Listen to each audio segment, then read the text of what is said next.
Ahí sí.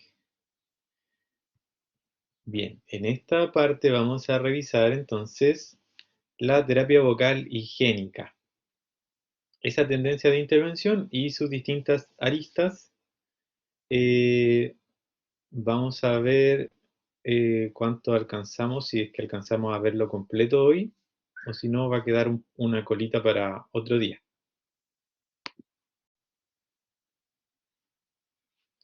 Bueno, hay distintos tipos de intervención higiénica. Hay una que es individual, que lo que intenta es modificar las conductas de una persona y son acciones directas con una sola persona. Y hay eh, otro tipo que es comunitario, que es donde se tratan de cambiar algunas condiciones de trabajo, de actividad o de roles de las personas de la comunidad. Y se trabaja de forma distinta porque requieren abordajes diferentes, así que los vamos a revisar. Es bueno recordar los pilares del cuidado vocal de Berdolini porque van a servir mucho para orientar un buen plan de higiene vocal. Es una muy buena herramienta. El primer pilar, bueno, los pilares, como ustedes recuerdan, son las cosas más relevantes de la higiene vocal, lo que es central. Hay algunas cosas que son relevantes, pero eh, los pilares representan lo que realmente va a afectar a la persona a nivel vocal. Primero, si hay buena hidratación versus la deshidratación, ver si es un problema en ese eje o en ese pilar. Segundo, si hay algún problema de abuso vocal importante, abuso mal uso vocal importante. Y tercero, si hay algún irritante ambiental o de alimentos que genere algún elemento nocivo a nivel permanente en las cuerdas vocales. Por ejemplo, por el reflujo, por una excesiva sequedad del ambiente, por excesivo contaminación del ambiente que daña las cuerdas vocales. Entonces, de acuerdo a esos pilares, nosotros vamos a seleccionar algunas técnicas que son más importantes que otras. Como ustedes saben, si una persona se come un sándwich y le echa mostaza un día sábado, eh, esa conducta única no va a generar ningún problema a nivel vocal. Son las conductas repetitivas y permanentes las que dañan la voz y las que hay que modificar, no las conductas únicas. Las únicas conductas únicas que dañan la voz son las conductas de gritar muy fuerte y generar una hemorragia. Pero si alguien tiene una hemorragia, lo va a saber, porque va a quedar sin voz y va a sentir mucho dolor. Y va a tener que ir a urgencias, probablemente. Así que partimos entonces con estos pilares para orientarnos en lo que viene ahora. También es bueno recordar que el cambio de conducta conlleva un proceso que explica el modelo transteórico del cambio. Tenemos etapas en el cambio y en estas técnicas higiénicas es esencial recordar este modelo y cómo son las técnicas para modificar conductas, tanto en etapas de preacción como en etapas de acción. Ahí pueden revisar ese modelo, va a ser súper importante hacerlo porque es algo que se usa en plan de higiene vocal.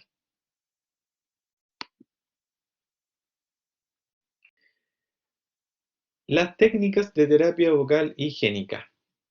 Una de las más relevantes y que tiene buena evidencia científica es la hidratación.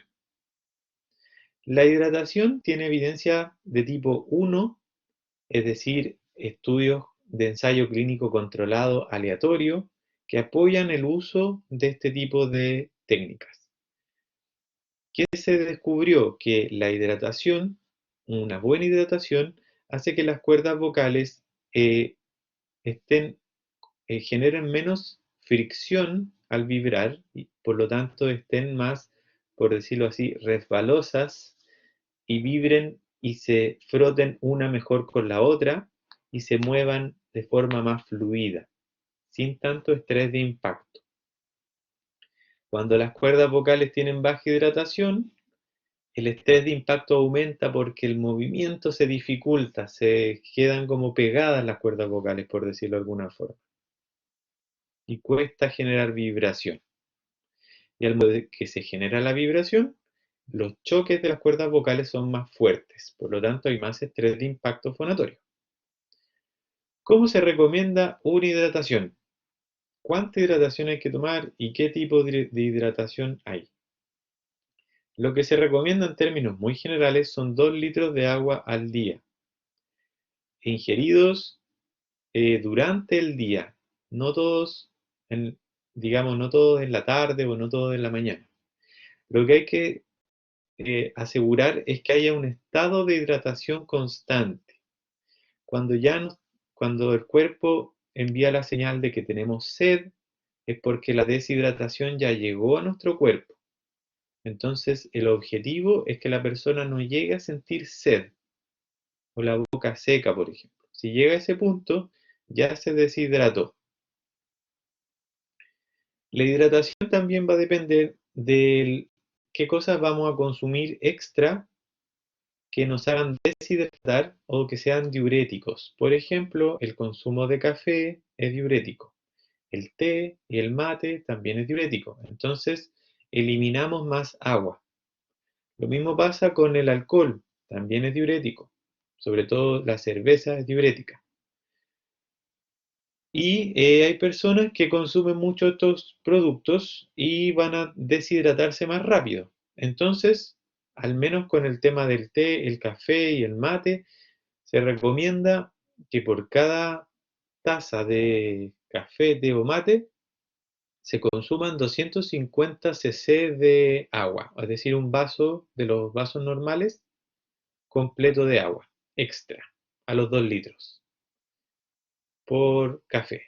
La idea no es incluir cafés infinitos, pero si la persona se toma 2 cafés en el día, serían 2 vasos extra, serían 2 litros y medio de agua. Entonces ahí uno hace el plan de hidratación versus deshidratación. También hay ambientes que son deshidratantes, por ejemplo, con exceso de aire acondicionado, con exceso de calefacción seca. Esos ambientes requieren o mayor ventilación o un poco de humedad o aumentar la hidratación directamente, que es lo más sencillo. Por ejemplo, si yo trabajo en un ambiente con aire acondicionado, debería tomar más agua. Ahí no hay como una regla, como en el caso del café, simplemente que la persona tiene que ir probando hasta que no genere sensación de sed durante el día. ¿Qué tipo de hidratación hay? Está la hidratación directa versus la indirecta. La directa es la hidratación que va directo a las cuerdas vocales en formato de vapor de agua. Entonces, lo que se hace en hidratación directa es vaporizarse con, por ejemplo, un vaporizador de estos estéticos para el cuidado de la cara, o lo más común, con el hervidor de la casa. Entonces uno se pone cerca del hervidor con mucho cuidado e inhala este aire. Algunos también hacen lo mismo, pero en la ducha con el vapor. Así que ahí depende de lo que tengan a mano. Y la hidratación indirecta es tomar agua, es la ingesta de agua. La hidratación directa es más rápida, es superficial y dura alrededor de 20 minutos. Así que tiene un efecto positivo, pero momentáneo. Es más recomendable para personas que se desempeñan como profesionales de la voz cantada o del teatro, porque puede ser como un parche antes de partir una presentación, una ayuda. Y la hidratación indirecta se hace a través de consumo de agua y el agua pasa al torrente sanguíneo y después llega a los músculos, en este caso. Así que no es una hidratación rápida, va a demorar unos 20 minutos, media hora en que llegue a todo el cuerpo. Por lo tanto, hay que tener ojo que si tengo sed y me tomo un vaso de agua, no solucioné el problema, tengo que esperar que el cuerpo llegue a ese punto de hidratación. Bien, como experiencia personal, les puedo decir que la hidratación es esencial. En algunos casos soluciona el problema de raíz y es la recomendación número 1 de un plan de higiene vocal. Yo diría que es de las cosas más relevantes para muchas personas. Hay personas que les cuesta mucho tomar agua, así que pueden ocupar otro líquido. No puede ser, o sea, puede que no sea agua al tiro. Así que mientras tenga líquido y tenga contenido de agua, está bien para empezar. Por ejemplo, puede ser un jugo, ojalá, si son bebidas que no sean gaseosas, porque esas estimulan el reflujo. Pero sí que sean bebidas sin gas, jugo, comer fruta que tenga mucha agua, como sandía, un melón, una pera, todo aporta. La sopa, mientras no sean muy saladas, porque eso genera el efecto contrario. Así que para negociar en un inicio, les recomiendo ir viendo esos aspectos con sus usuarios. Si ustedes dicen de frentón, va a tomar agua de la llave o agua mineral, lo que sea, puede que tenga mucha resistencia porque hay personas que no toman agua nunca, básicamente. En ningún momento del día toman agua normal, sino que siempre toman bebida, café o té. Eh, el agua puede ser de la llave, no tiene por qué ser un agua purificada. Ahora, por temas de salud, igual es bueno algún filtro. Ustedes saben que el agua en general no es muy buena, pero no es una exigencia que sea agua embotellada, porque eso sube mucho los precios. ¿Y qué más le puedo decir? Bueno, es algo que hay que negociar y algo muy relevante que hay que respetar harto. Es algo que se suele monitorear en un plan de higiene vocal.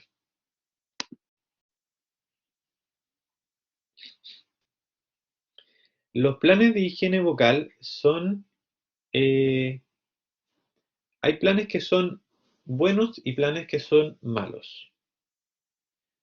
Los planes de higiene vocal deberían ser breves, negociados y acompañarse de una terapia vocal. Esa es la manera correcta, o sea, acompañarse de ejercicios vocales.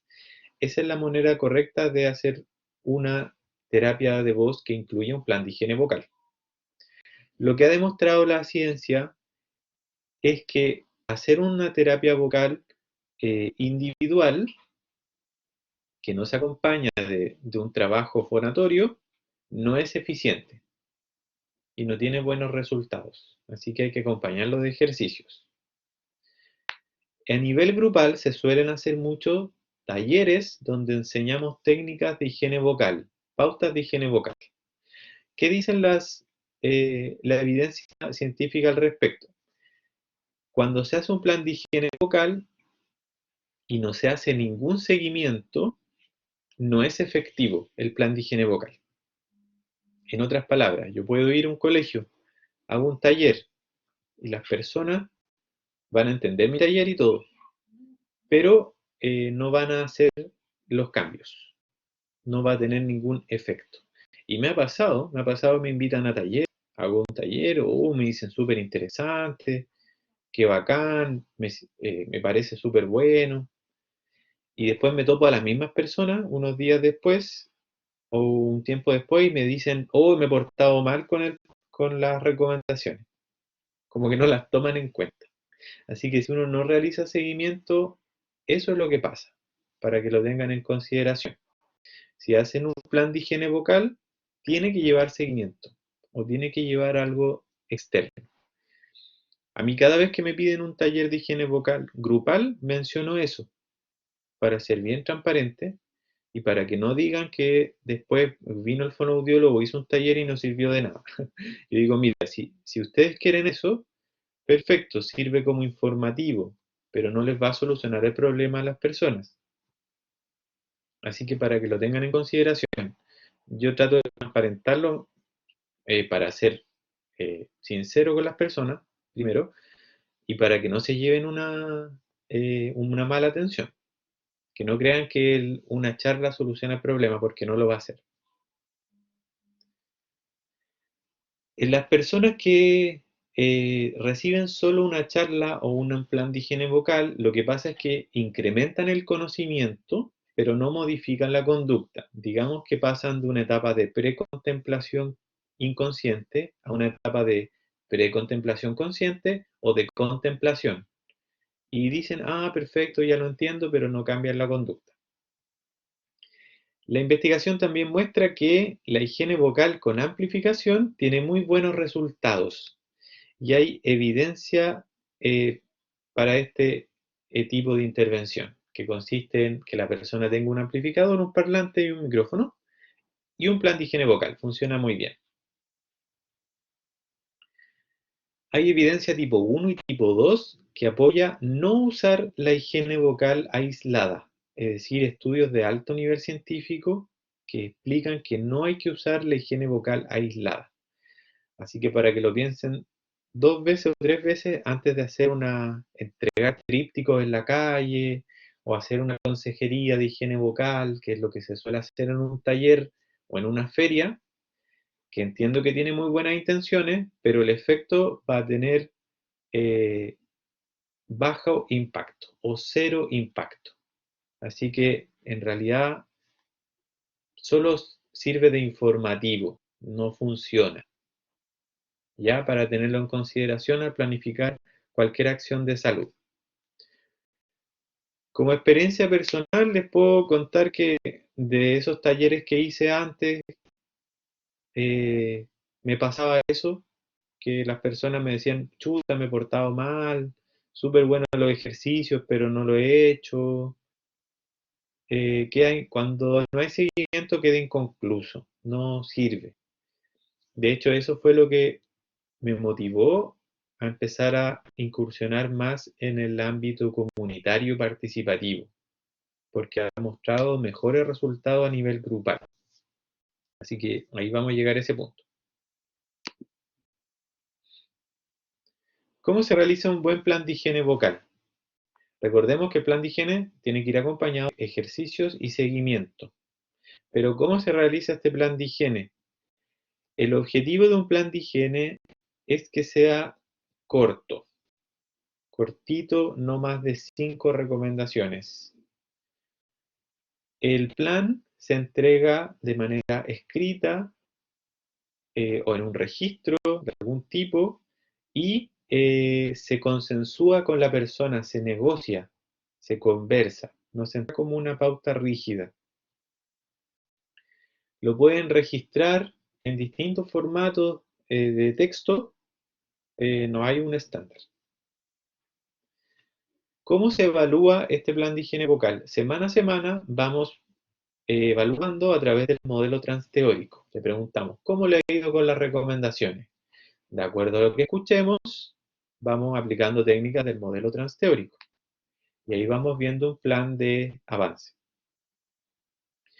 Hay que tener expectativas un poco bajas con estos planes de higiene, por eso es bueno trabajar con el modelo transteórico. Por ejemplo, si la persona, la primera sesión, estaba en precontemplación inconsciente y decía, oh, no tenía idea que había que tomar agua para la voz, que era bueno, y al final de la sesión dice, sí, ahora entiendo que hay que tomar agua, ya es un avance, avanzó una etapa.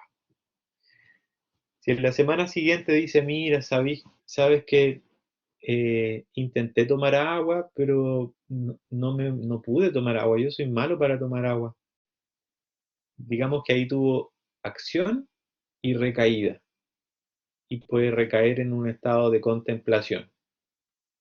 Eso igual es un avance. Hay que ir de a poco, los cambios no son fáciles de hacer, sobre todo cuando las conductas están muy instauradas. El plan debe ser acotado y específico para el usuario. Esas pautas de 20 recomendaciones que uno entrega en un tríptico son inadecuadas. Esa es la manera incorrecta de entregar un plan de higiene vocal.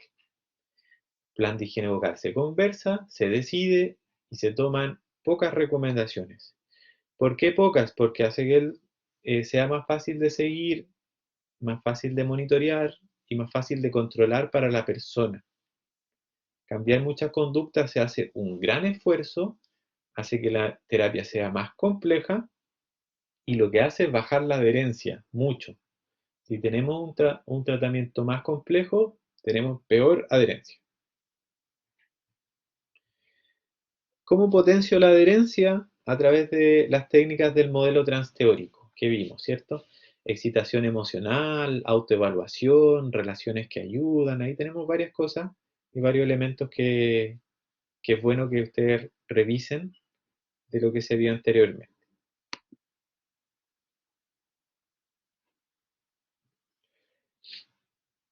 Eh, Chicos, le hago una pregunta. ¿Las técnicas del modelo transteórico sí las vimos o no? Porque estoy hablando mucho de eso y quisiera verificar si se está entendiendo.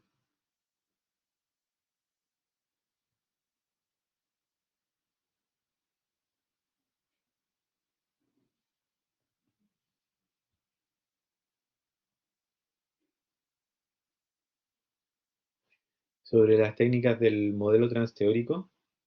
¿Sí? Ah, ya, súper. Bueno, volviendo un poco al tema, el uso de amplificadores tiene evidencia tipo 1 de efectividad. Funciona mejor con higiene vocal. El precio va a variar, pero por 40 o 50 mil pesos una persona tiene un buen amplificador casero que puede usar para un espacio como una sala de clases. ¿Qué profesores se benefician más? ¿Los profesores que trabajan en campo abierto o con niños ruidosos? Educación física, educación de párvulo, educación básica. Como experiencia personal les puedo decir que algunos profesores solo con este cambio resuelven su problema y adiós problema. Ahí hay que ver también quién va a financiar este amplificador, si va a ser el colegio o el establecimiento o la persona, quién lo va a hacer.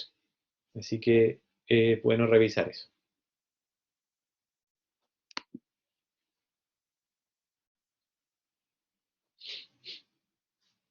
Sobre un plan de higiene, para hacer un buen plan de higiene, que se enfoque a modificaciones del contexto y de la conducta, es súper bueno hacer una evaluación de puesto de trabajo.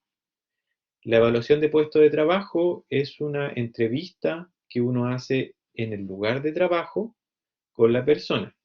Y hay una propuesta hecha por la Asociación Chilena de Seguridad eh, que es para fonoaudiólogos. Y hay una pauta de evaluación de puesto de trabajo.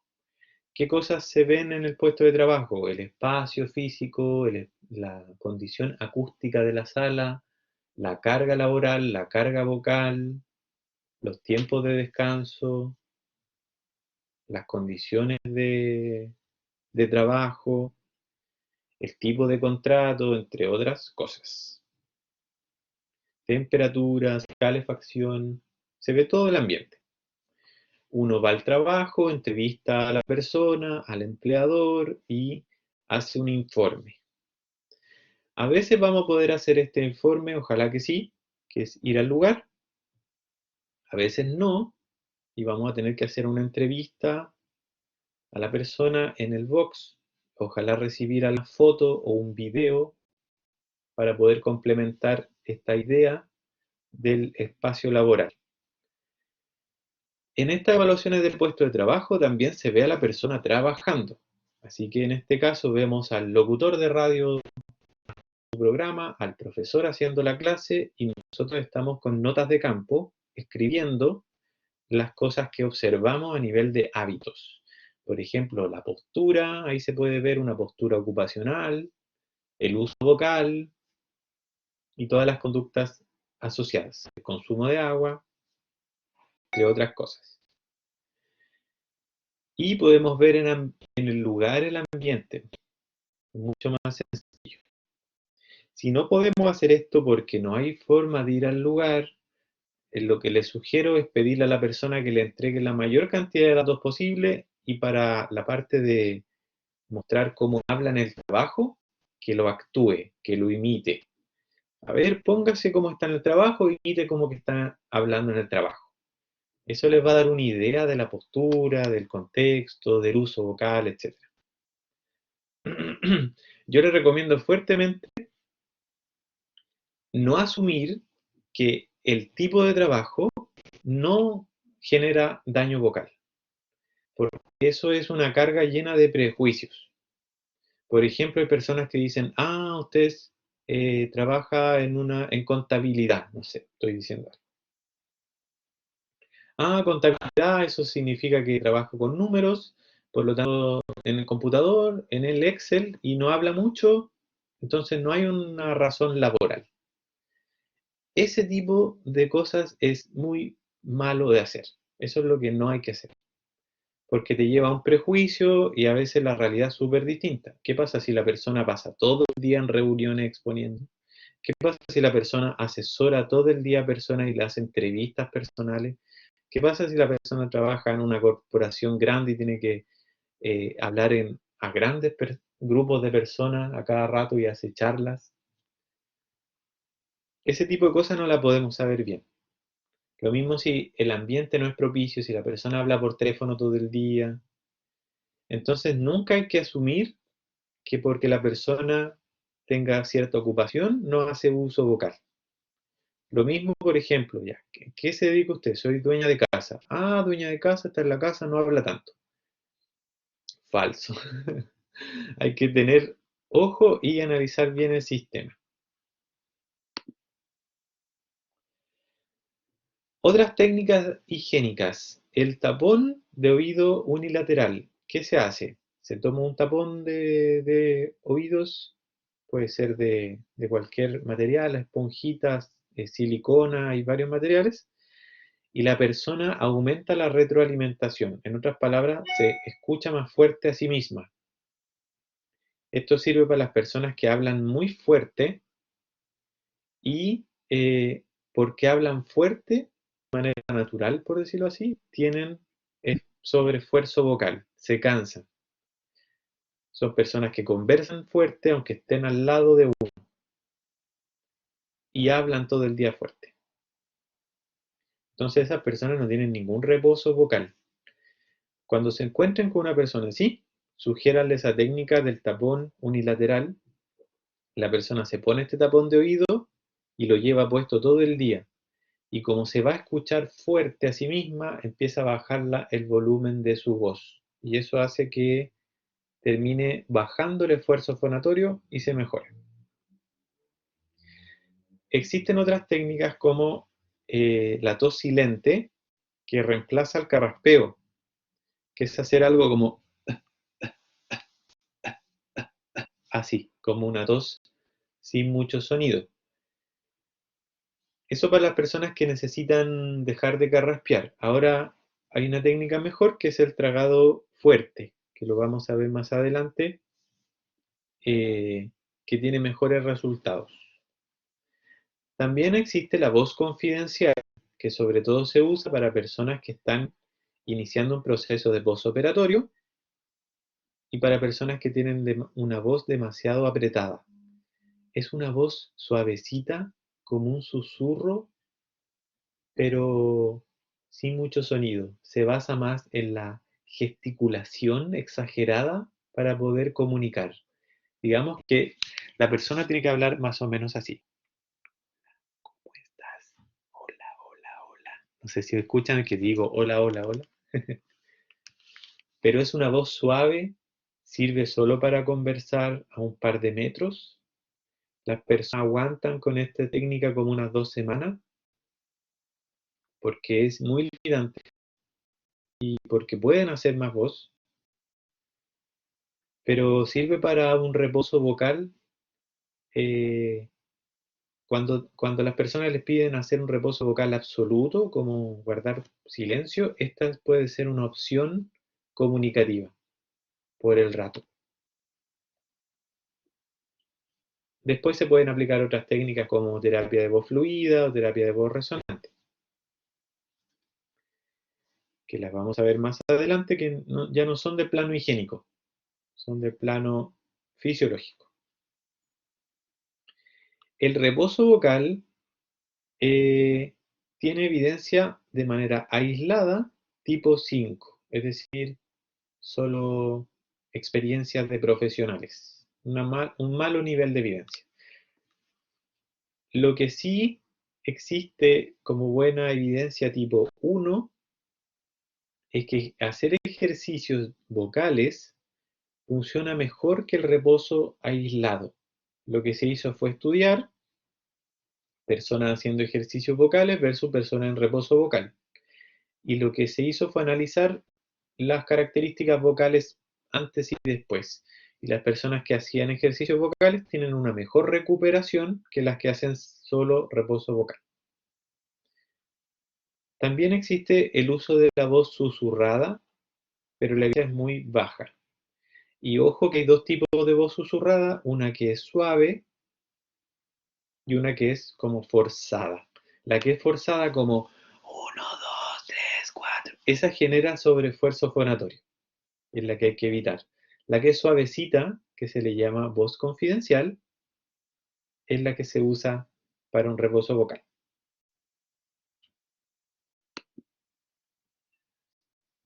No sé si tienen alguna pregunta sobre lo visto anteriormente.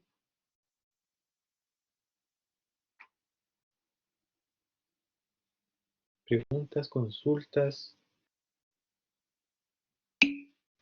Ya.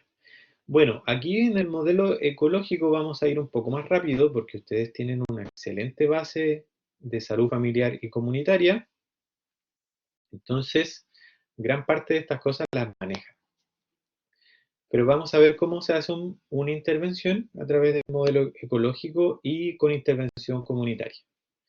Cuando uno hace una intervención comunitaria, lo primero que tiene que plantearse o preguntarse es dónde está la raíz del problema. Si el problema es solo individual de la persona, porque tiene malas conductas, quizás el abordaje puede ser más individual. Pero cuando el problema es social y se debe a inequidades o a determinantes sociales de salud que son externos a la persona, es un problema de voz que va más allá del sujeto. Por ejemplo, las condiciones de trabajo van más allá del sujeto. Y las personas que tienen trabajo exigente a nivel vocal se enferman más de disfonía. Entonces el problema no está en las personas, está en el trabajo. En ese caso, el problema requiere un abordaje diferente y más sistémico y más ecológico. Abordar el problema desde sus distintas capas. Existe un modelo para explicar las distintas capas de este sistema. Tenemos un microsistema que es el sujeto, y el sujeto es donde hacemos nuestra intervención individual. Tenemos, eh, tenemos también un sistema que es el microsistema que circunda al sujeto, que es la familia, perdón, el mesosistema, que es la familia, el vecindario y los cercanos, las personas que están en lo cercano. Este mesosistema nosotros solemos incluirlo, por ejemplo, cuando hacemos relaciones que ayudan, incluimos a la familia, o hacemos que el profesor le avise a los alumnos que están en una terapia vocal. Ese tipo de intervención de alguna manera está incluida dentro de la intervención individual. También tenemos un exosistema, que es el gobierno local, la familia extendida, la iglesia, la televisión, y digamos que es como la comunidad, por decirlo así. No solo el grupo cercano, sino lo más externo. Y en este exosistema es donde se realizan las intervenciones comunitarias, en el exo y en el mesosistema juntos. Suele ser ahí, en ese ámbito. Por ejemplo, si yo intervengo en un colegio y me fijé que en el colegio el profesor tiene problemas de voz, pero además el colegio queda en un lugar ruidoso, hay pocas horas de descanso, hay dificultades para ir al baño y poder tomar agua por el mismo problema de ir al baño.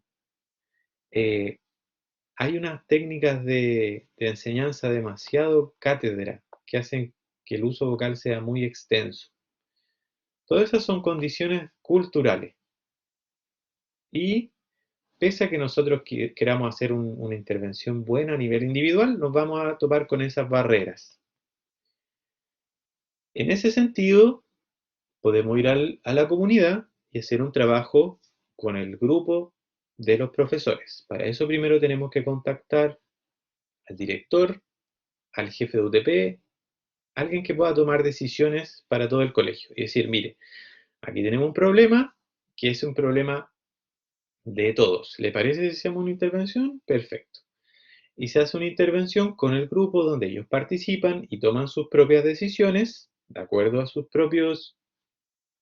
eh, a sus propios problemas, y uno funciona como un catalizador de estas soluciones y va colaborando a que se mejoren estas soluciones. Y también tenemos un macrosistema que es el sistema de gobierno y los valores más generales. En este sistema están las políticas, así que las personas que, por ejemplo, trabajan o están involucrados en el colegio de fonoaudiólogos, que trabajan con las políticas o con los políticos, están trabajando en ese sistema. Quieren modificar de alguna manera el entorno para que genere un impacto finalmente en las personas. Por ejemplo, que sea el fonoaudiólogo en el código sanitario. Es una acción política, una presión, y esa presión, si funciona bien, va a impactar en varias personas de manera individual, pero es una acción externa política.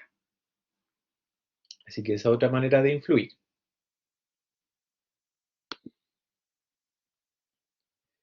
Así que tenemos estas varias como capas. Aquí hay otra forma de presentar el modelo, pero tenemos varias capas de influencia y podemos dedicar esfuerzo a distintas capas.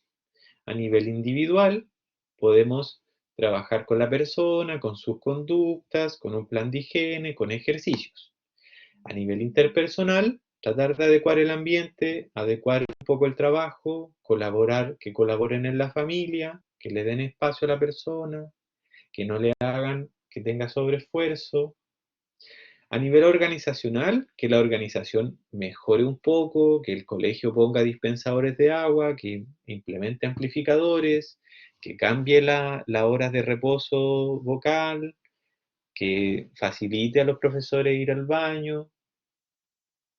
A nivel comunitario, que la comunidad completa de Temuco implemente un sistema para los colegios municipales de cambio, etcétera, etcétera. Y a nivel de políticas públicas, que existe una política que cambie cierta conducta o cierta realidad. Así que esas son las distintas esferas de acción.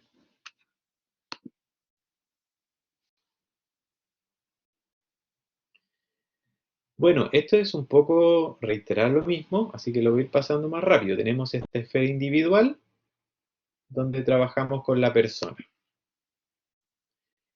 La organización, donde trabajamos con los roles del trabajo y con el sistema eh, del trabajo. También se involucra acá el sistema de salud y la cobertura que entrega. La carga horaria, la cantidad de estudiantes, la sala, la acústica, pero acá no trabajamos con el usuario, trabajamos con el director del CEFAM, trabajamos con el director del colegio, con el sostenedor. Con él hacemos las acciones. ¿Cómo dirán ustedes? A veces estamos dentro de esas instituciones, trabajamos dentro. A veces hacemos un plan, como un proyecto, y vamos a esa institución.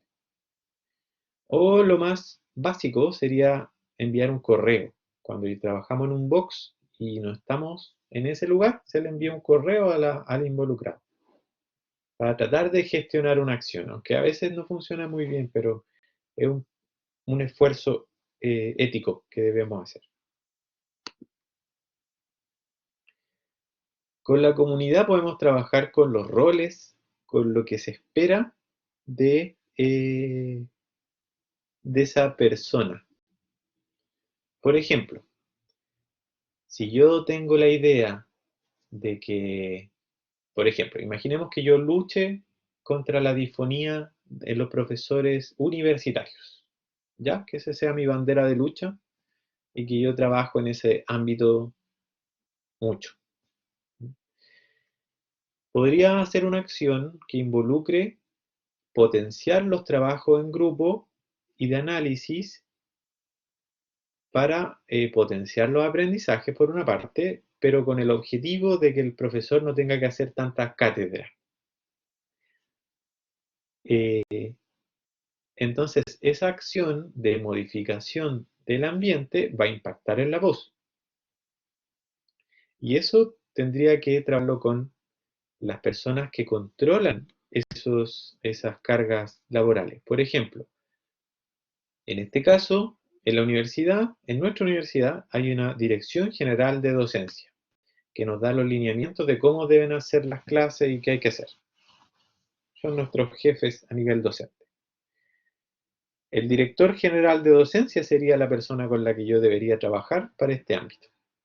O sea, tratar de trabajar con él primero, después trabajar con su equipo y hacer un plan para la universidad para potenciar el cuidado de la voz a través de involucrar más trabajo en grupo.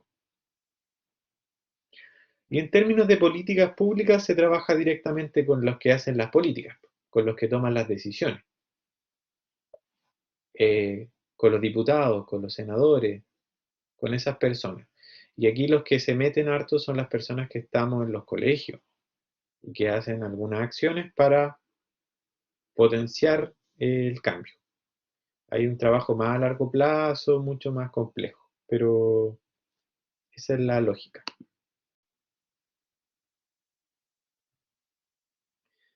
En términos comunitarios a nivel de higiene vocal. Si queremos hacer un trabajo comunitario, es porque queremos que la comunidad cambie algunas conductas que dañan su voz, ¿cierto? Que es el modelo higiénico a nivel vocal. El primer paso es ir a la comunidad e informar cómo es el estilo de trabajo comunitario.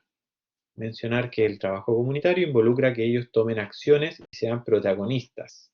No van a ser pasivos recibiendo taller, porque eso no tiene ningún efecto. Ellos van a ser protagonistas, van a potenciar el cambio, van a organizarse, van a tener roles. Después se hacen distintas acciones para cambiar la conducta de la organización.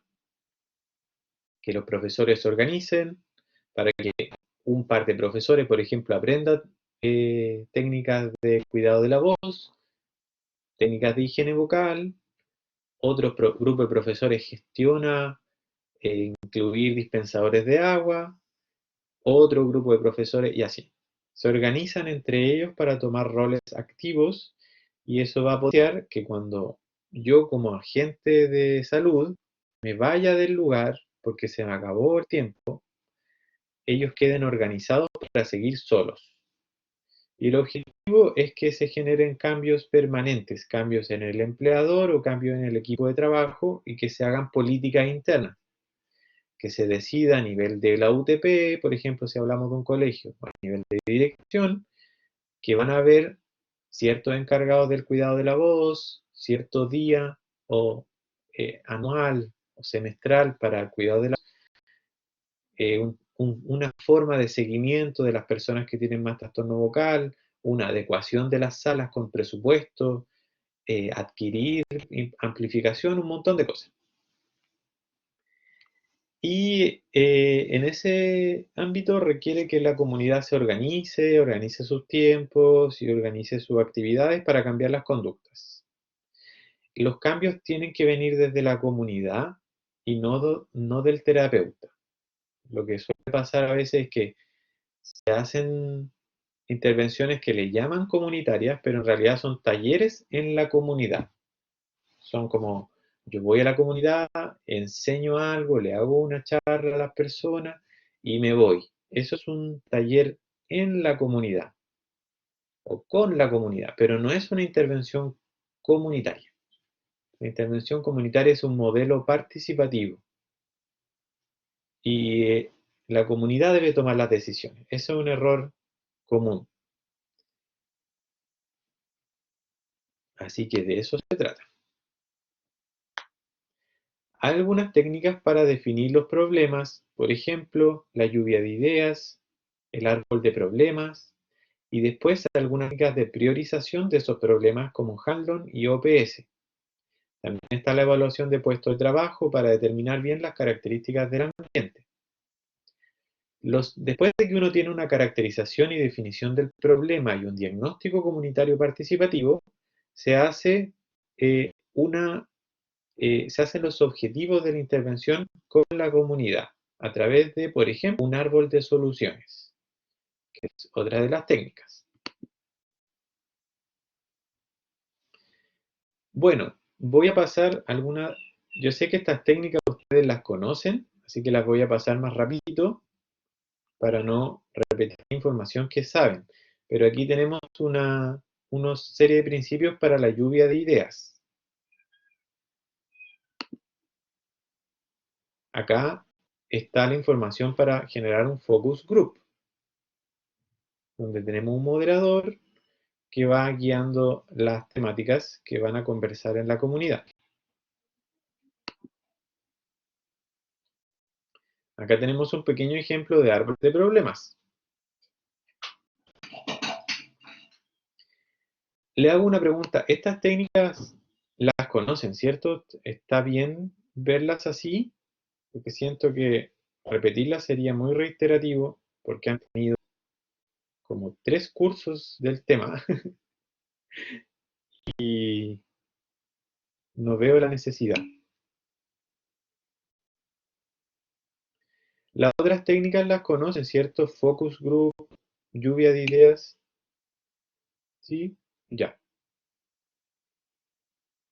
Perfecto. Vamos a seguir entonces. Métodos de priorización, donde se le otorga un puntaje a las distintas elementos. Hanlon, OPS, ustedes ya los conocen. Si alguien no los conoce por algún motivo, hay algunas pautas para realizarlos con un paso a paso, pero permiten decir que, o sea, que la comunidad decida que este problema es más importante que este otro y que prioricen para poder ir trabajando lo más relevante primero. La evaluación de puesto de trabajo, que es un manual de la H, esa está cargada dentro de, la revisamos en el curso anterior y está cargada en el Educa, para que la puedan revisar también. Y como intervención comunitaria, lo que se busca es reorganizar a la comunidad, que ellos se hagan cargo, que generen una intervención permanente, duradera. Les voy a mostrar algunas técnicas para la intervención. Pueden ser algunos cambios ambientales, ya hablamos de la definición de problema y evaluación, pero en la intervención, cambios ambientales, cambios, por ejemplo, de la acústica de salas, la calefacción, los dispensadores de agua, etc. Cambios de las políticas institucionales como la carga de trabajo, la modalidad de entrega de información, etc. Cambios de horarios, por ejemplo, adecuar el horario para la menor carga vocal de algunas personas. Adecuación de técnicas de calentamiento y enfriamiento vocal que se aprendan. Generar rutinas de ejercicios en la comunidad, con tracto vocal incluido u otras. Y los casos que son individuales más complejos, es decir, personas que tienen dificultades personales, deben recibir una intervención individual, así que ahí hay que hacer la derivación. Los métodos de este tipo tienen sus limitantes, así que los casos complejos hay que derivarlos. Luego hay que generar un plan de seguimiento. Hay que ver cómo esto se mantiene en el tiempo y encargarse de organizar esa continuidad. Para eso es bueno tener un socio comunitario que sea un encargado de la detección y la derivación, por ejemplo, otro encargado del plan de higiene, otro encargado de saber los ejercicios. Hay que tener definidas políticas a largo plazo, por ejemplo, el día del cuidado de la voz, el encargado del cuidado de la voz, un sistema de seguimiento o de derivación, y hacer un seguimiento periódico. Uno habla con el encargado, le envía un mensajito y le pregunta si tienen problemas, si necesitan algo a nivel de la comunidad, si requieren apoyo, si hay derivaciones. El objetivo de seguimiento es organizar todo muy bien para que cuando yo me vaya de la comunidad quede todo armadito y no haya problemas y siga funcionando solo de manera autogestionada. Les voy a mostrar unos ejemplos para tener una idea de qué es lo que se ha hecho en años anteriores con los trabajos comunitarios y cómo se han resuelto. El primer caso es el local de comida Pedro, Juan y Diego del Mall Easton, del Outlet Easton que queda en la salida norte. Es un local de comida rápida que queda en un patio de comida donde ponían la música muy fuerte. Entonces, además, los que atienden en el local tenían que gritar muy fuerte y decirle a la persona, aquí está tu pedido. Y por lo tanto tenían que gritar. Eh, y también habían conductas de baja hidratación y deshidratación, principalmente. Habían problemas de molestias y fatiga vocal en la entrevista y en la definición del problema. Entonces, ese es más o menos el contexto. Se definió el problema con la comunidad a través de una lluvia de ideas, árbol de problema y matriz de priorización. Los problemas más ponderados fue el volumen de la voz y el poco conocimiento del cuidado vocal. Se definieron objetivos con la comunidad. La intervención fue solicitar al encargado de la música en el mall que baje el volumen de la amplificación. Esa fue una de las primeras acciones que tomó este grupo de intervención. Luego, solicitar el cambio de formato para entrega de pedidos, que se hace a viva voz para que se haga con otro formato.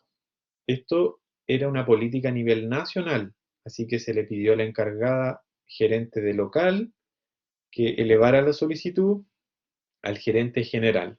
Había poca fe, eso sí, de que eso iba a funcionar. Eso es lo que mencionó el grupo de intervención. Pero al menos se hizo la gestión. Las personas del local aprendieron técnicas de calentamiento y enfriamiento vocal.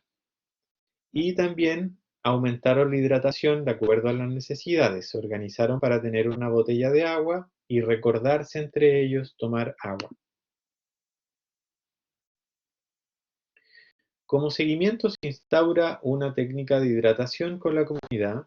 Ellos solicitaron un recordatorio del cuidado vocal y se les diseñó un póster que se puso dentro del local. Se deja un contacto para la derivación ante problemas mayores y se bajó la intensidad de la música del encargado del mall. Y el encargado de seguimiento, o sea, la encargada el gerente del local quedó encargado del seguimiento de estas condiciones.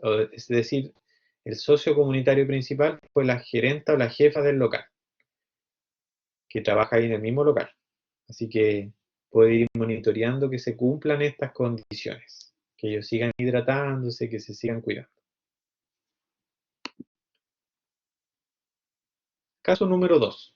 Cantantes de un coro. El problema se realiza con lluvia de ideas, árbol de problemas, priorización y se aplica Voice Handicap Index y GRAPS. Los problemas detectados fue que no hay conocimiento vocal, baja hidratación, problemas de amplificación deficiente, sin técnica vocal de canto, sensaciones de fatiga vocal y disfonía luego de cantar, y se definen finalmente los objetivos con la comunidad. La intervención fueron talleres participativos de cuidado vocal para aprender técnicas de calentamiento vocal, técnicas de canto para favorecer un canto saludable, entrenamiento, que estas técnicas tenía que aprenderlas una persona del grupo del coro, que iba a ser el socio comunitario, para tener mayor continuidad, para que cuando el grupo se fuera, quedara alguien encargado. Se aplicó Voice Handicap Index y GRAPS exterior para ver efectos también a niveles de estas pruebas, que es una muy buena conducta también, darle un poco de objetividad al efecto. El seguimiento y continuidad se hizo a través del encargado del grupo, que funciona como un socio comunitario, que se encarga de seguir con las técnicas, enseñarlas o reenseñarlas y del cuidado de la voz de su coro. Ante problemas mayores se deja el contacto para derivación de atención gratuita en la universidad a través de práctica profesional. Y se instaura una nueva rutina de calentamiento vocal e hidratación obligatoria dentro de los cantantes del coro. Esos son dos ejemplos de la intervención comunitaria. Ambos son ejemplos exitosos, bien hechos, no asistencialistas, así que los quise mostrar. Tienen unas pequeñas modificaciones desde el original, están bastante resumidos también, pero esa es la idea general. No sé si tienen, aquí llegamos al final, no sé si tienen alguna pregunta, consultas.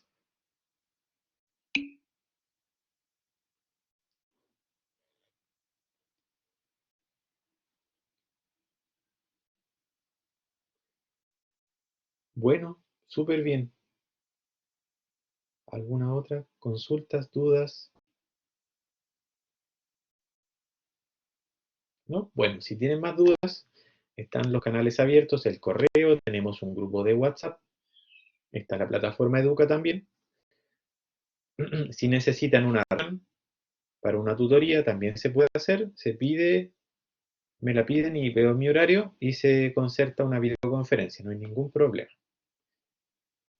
Ya, vamos a parar entonces la clase.